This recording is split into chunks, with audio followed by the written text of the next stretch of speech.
Hi, it's Matt here for Newsshooter.com at BIRTV in Beijing. I'm with Jiwa from Kinefinity. Now, yesterday you announced final specifications and pricing for the MAVO LF, which is your large format flagship camera. Just run me through some of those specifications and pricing. Yeah, and MAVO LF actually is announced 4 months ago, and finally we bring it out into production. And yeah, actually from September we were shipping to our first camera, first customers. And its specification about the MAVO LF, at first it is using a full frame 3x2 sensor, and with the dual native ISO and high frame rates up to 6K wide, 75 FPS, and it's with very good rolling effect control too. And 14 f-stops, and its pricing is 12 grand US. Yeah. Now, talking about the dual ISO, I believe it's you can switch between 800 and 5000. How does that actually work? And are people going to get more noise at 5000 than at 800, or is it very similar? Very similar. You're here, so you can check the demo camera over there. There are two MAVO LF. You can check the 800 and 5000. And you can check the different ISO and zoom in, and you can check the noise performance. It's very similar. And I think the most important thing is that the noise levels about the MAVO and MAVO F is different. MAVO is a single base ISO, so its noise performance something like this and up, and versus the ISO number. And for the MAVO LF, it's dual ISO, so roughly it is flat. Roughly it's flat. So it's harder to notice that the noise is degradation, something like this. Is the dual ISO working in a similar way to how it works on Sony and Panasonic cameras? I guess so. Yeah, dual ISO, I think the key is a dual conversion gain. Yeah, it's so there are some basic operation principle about the CMOS sensors, the conversion gain, the analog gain, the digital gain. So the conversion gain is before analog gain.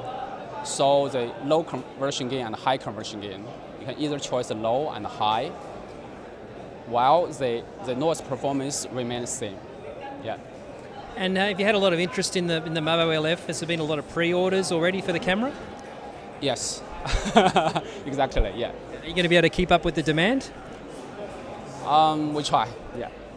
And so this camera are you targeting this as being a direct competitor to, say, cameras from RØDE, Sony, Arri, or is this just, you're just making a camera and this is what you get for the price and the features, or is this a direct competitor to some of those options?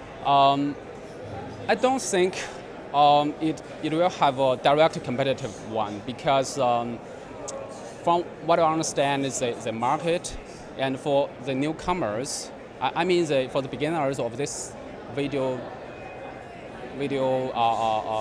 cinematographers and entry-level guys, the first cameras they use probably will be A7 or 5D2, 5D3, 5D4, and they're already full frame. The family with the view angles. So, and the high end is latest Monstro, VV, and Alexa LF.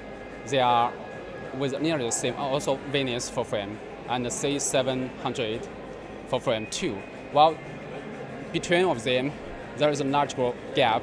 So this is our potential market, and it's our potential customers. They used to work with a view angle of full frame, and also is very good sensitivity, and they want to upgrade to more professional gears. And they're looking for a full frame solution, so instead of having to spend, out of reach $60,000, $70,000, $80,000, they can spend, somewhere between $12,000 and $18,000, and then move to that same full frame look that they're used to. With the ProRes 444 and the raw workflow. Yeah, so and still we remain a very compact one. You don't need a large solutions too. So I don't think we have a very direct competitive in this field.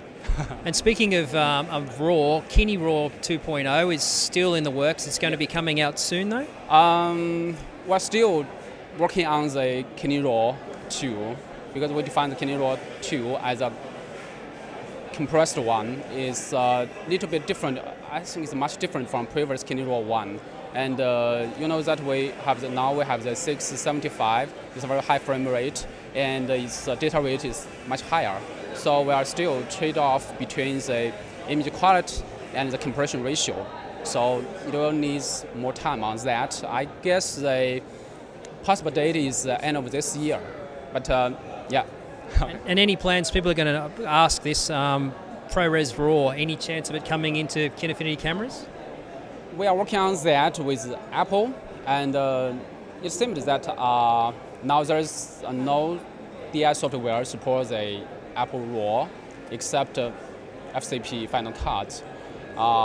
So we are still waiting this software to support, else it is meaningless about a codec without software supported. And for the hardware level, I think the MAVO LF is ready for ProRes RAW. Yeah, and we're still working with Apple and waiting for the final, this kind of things. Yeah. Thanks very much. Yeah, welcome.